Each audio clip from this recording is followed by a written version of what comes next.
What's up, what's down mga ka-citizen? So for today's video ay gagawa tayo ng guitar tutorial ng kanta ni Daniel Caesar na Streetcar. So, new location muna tayo guys. So let's start.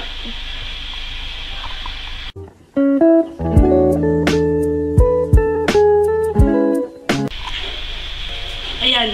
So, balik sa mga, ayun nga, alam ko may nagbabash sa akin dyan kasi marami akong salita. So, pero ito, explain ko muna siya guys. So, sa mga hindi nakakalam kung ano yung Streetcar ni Daniel Caesar, search natin siya para alam nyo kung ano yung kanta na yon. So, stream nyo siya at ito, pakinggan nyo yung Streetcar ni Daniel Caesar. Seems like street lights glowing happen to be just like... Ayan. So, bali narinig nyo na kung ano yung tinutukoy kong kanta ni Daniel Caesar. And, sabay-sabay nating matututunan to. So, continue watching my video. Bale, dito natuturo ko na sa inyo yung chords. So, hindi kayo mahihirapan guys kasi meron siyang tatlong chords which is F, E minor, at C. Yun lang yung tatlo kailangan yung tandaan. Pero ang kailangan nyo gawin muna is kailangan nyo ng capo. Lagay nyo siya dyan sa 3rd fret. So, bali yan. So, para sa verse niya, magiging ganito siya. Sa verse, ang gagawin nyo is F, next is E minor, next is F, then C.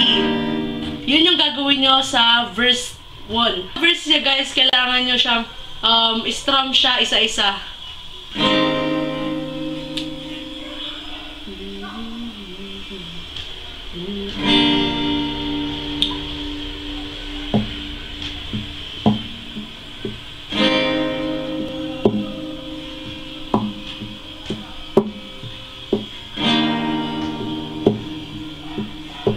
So, ang next naman is, para siyang chorus. So, bali, ang gagawin nyo doon, yun na yung F, sunod ay E minor, sunod ay F ulit, so, sunod ay C, tapos pabalik na naman sa F, then E minor ulit, and F ulit, and C. So, ganun yung pagkakasunod-sunod niya. Ang sunod naman natin is yung, meron siyang tinatawag na post hook. So, bali, parang, hindi naman siya pre-chorus ba? Ayan, parang pre-chorus siya. So, ang chords niya is, ano lang, paulit-ulit lang, which is yung F, tapos E minor. Yun yung paulit-ulit talaga. Para yun dun sa may pre-chorus, which is tinatawag na post-hook. No? So, ang ano naman, sunod na mangyayari doon is yung hook na mismo, which is yung parang chorus yun. In the street lights going, happen to me just like moments. Ayun. So, bali sa chorus niya, which is yun na yun, yung paulit-ulit-ulit, which is F, E minor, sunod F ulit, sunod C, sunod F ulit, sunod E minor. Ayun, paulit-ulit lang siya, guys. So, ganun yung siya gagawin. So, bali sa strumming, ganito mangyayari.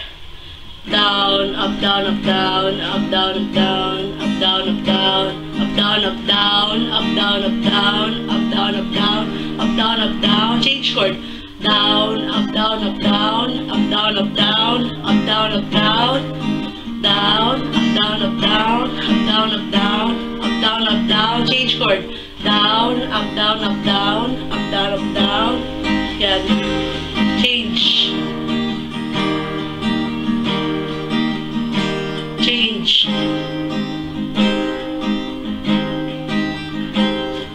Change.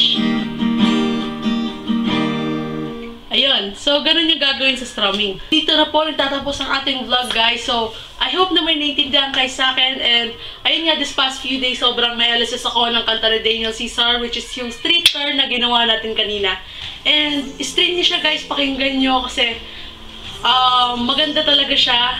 As in, sobra maganda. So, wag niyo rin kakalimutang i-support yung local songs natin, yung mga kantang atin ng mga Pilipino at gawa ng mga Pilipino. So, bali yun guys. So, thank you for watching. Don't forget to click that subscribe button at yung notification bell para ma-update kayo whenever I upload my videos and tutorials, ganun, vlogs.